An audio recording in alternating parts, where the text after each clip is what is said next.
ده مش شغلي ولا مجالي، بس للاسف اضطريت اشتغله.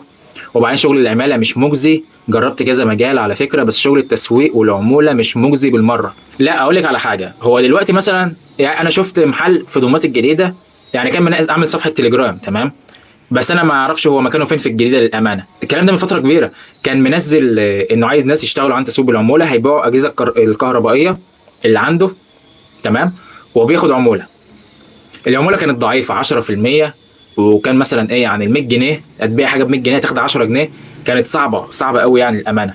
والحاجات عنده طبعا مفيش جهاز اصلا كهربائي ب 100 جنيه، بتبقى ب 200 جنيه 300 عشان تاخدي في الاخر 30 جنيه، وهتعملي اعلان ممول اصلا ب 1000 ونص عشان تعرفي تبيعي له او تجمعي 10 مبيعات، وهتذلي ذل.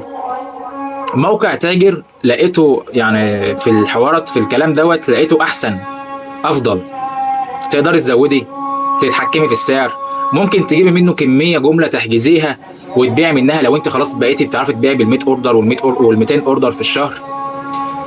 بس كشغل جانبي، تسويق كشغل جانبي، لو 8 ساعات هيبقى حلو، اكتر هيبقى حرام عليك، وبتتعب نفسك وبتحرق في نفسك. فبرضه مش شايف انها هي هتبقى قد كده. ما اقصدش الفئه دي بس، حتى لو سكرتيره او تمريض او سيلز.